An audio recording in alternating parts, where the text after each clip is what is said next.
What up there, bro, JT? Yeah, man, I just got a chance to view your video about our brother in Christ, Brother Long.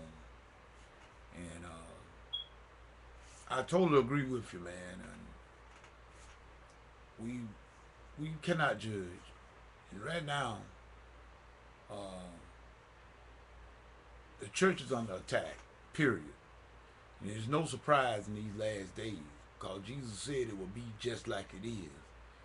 And what better way than to go after the leaders? And like Jesus said himself, you strike the shepherd and the sheep will scatter. So it's no surprise. And so, like I say right now, I think what we need, what Brother Long needs, is our prayers in this here trials and this tribulation time he's in. He need our prayers, not our criticism.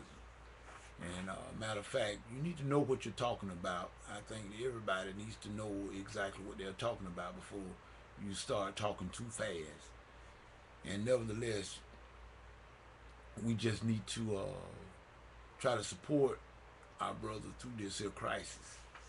And if we ever believed in what he was doing and what the church was doing as a whole, and we know that Newberg's done a lot of things for many, but especially they got very notoriety during the Katrina era, and they did great things for the Katrina victims. And so let us not forget about all those things. We have a way, or some people, we forget the good things. It's immediately when it's a little bad. And see, the media is always, they over explode things to a degree anyway, and especially when it comes to God's people. If they get caught up in any little fault, they're going to try to magnify it 200 times, even worse than what it may be. But nevertheless, regardless to what, we're going to keep our opinions to ourselves until, and even then, whatever become of this situation, we need to hold our brother up in prayer.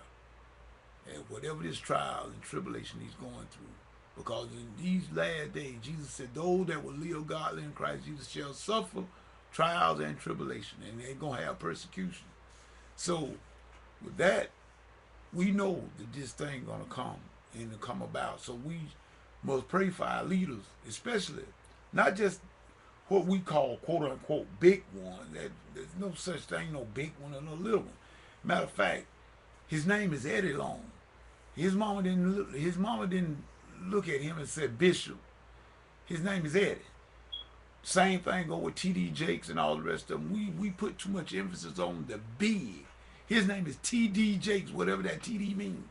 His name is T.D. Jakes.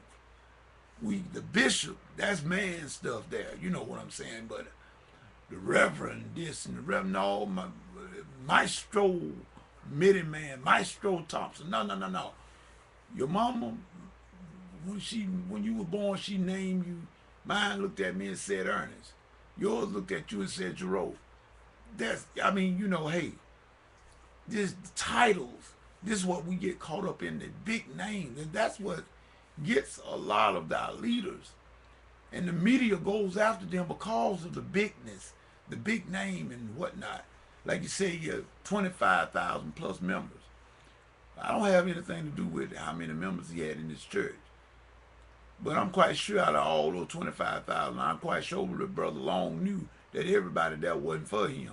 It's just like if you could be in a church with 20, and I guarantee you 10 of them is against you. So I'm with you on that, man. I'm with you, JT. Like I said, let's keep him up in prayer. He need our prayers, not our criticism. And we just go on, and we're going to go on from here. But we just going to go on from here because anytime the devil can discredit our leaders, and he know if he can strike the shepherd, the sheep will scatter. Smitty man, brother, saying peace and goodbye.